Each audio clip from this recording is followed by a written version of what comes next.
A few weeks ago, we showed you our electric fence that we moved over to our watermelon patch. And of course, we lost most of our watermelons, but it has paid off for our cantaloupes or muskmelons. We've managed to keep the raccoons out, and so we're starting to get some production on them.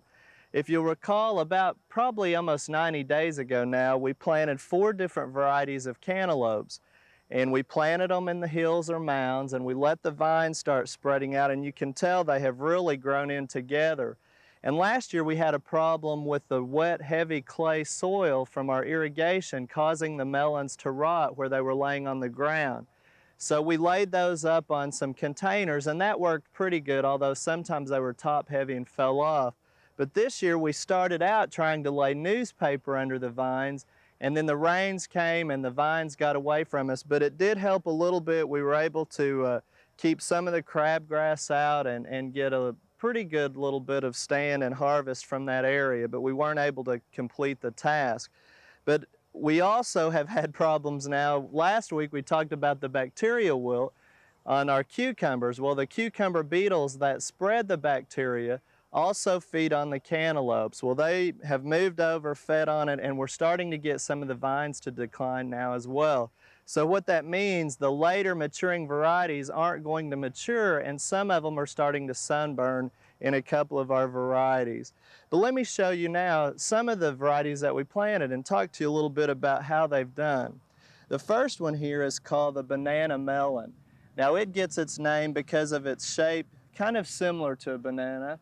Also, the color is similar, and some people even say that it has a flavor similar to a banana.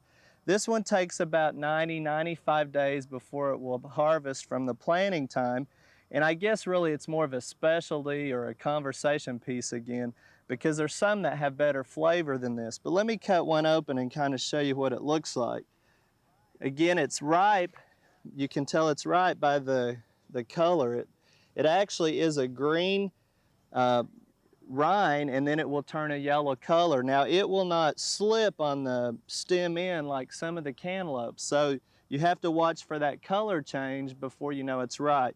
And again, it looks very similar to a cantaloupe in the inside.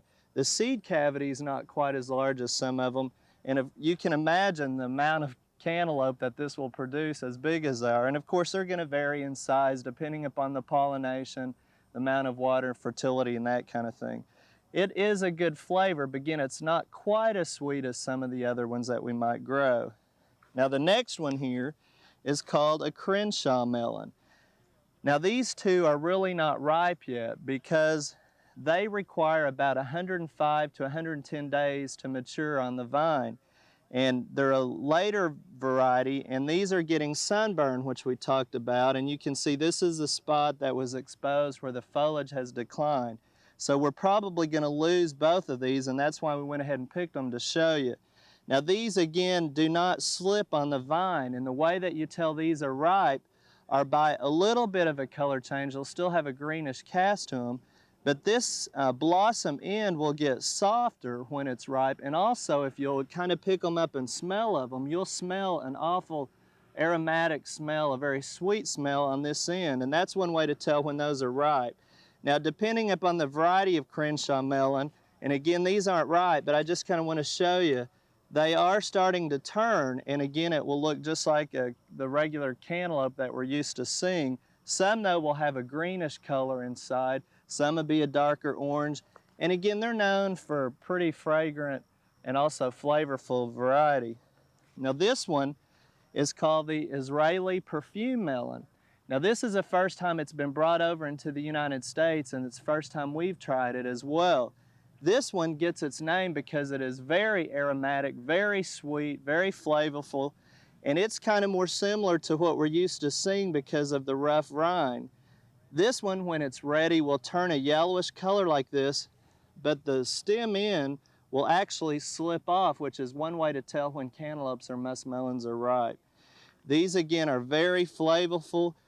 They're also starting to get a little bit of a sunburn, and here's where we were talking about last year where they set on the ground and start to rot, and it's just starting to do that. But let me cut into this one and show you what it looks like.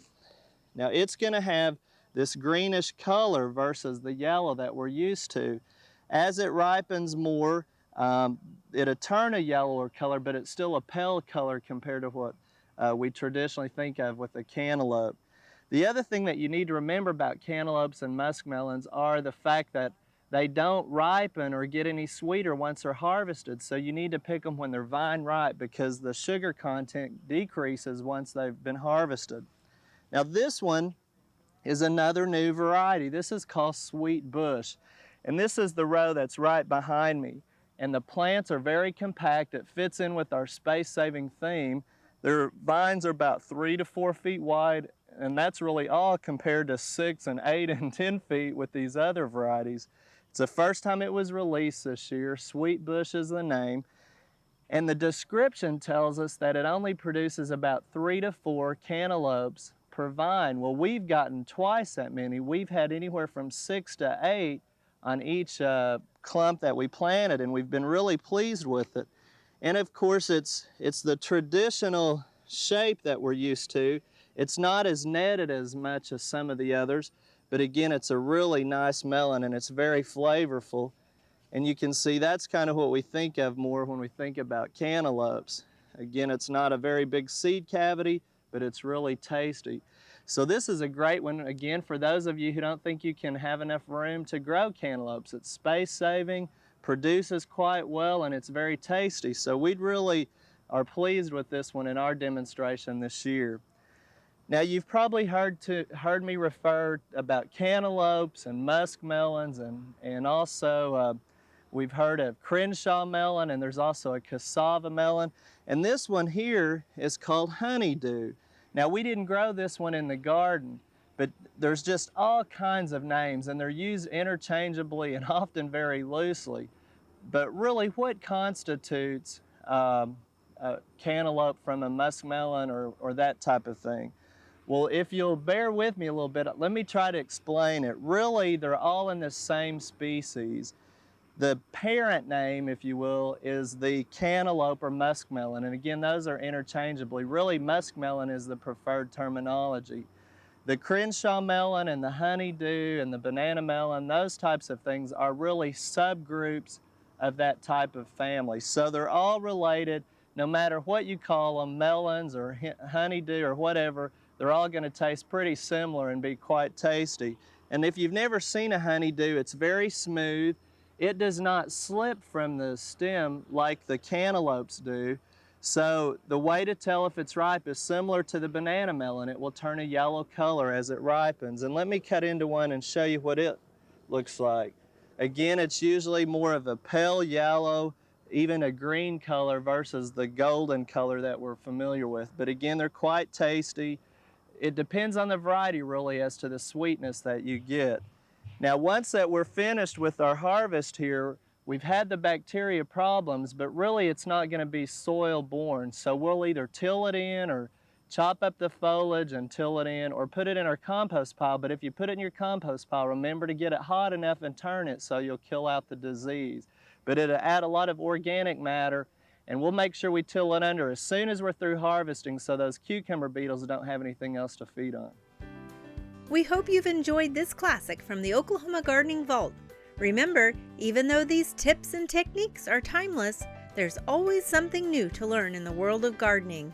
By subscribing to both Oklahoma Gardening and OK Gardening Classics, you'll have access to a wealth of gardening knowledge, both classic and contemporary.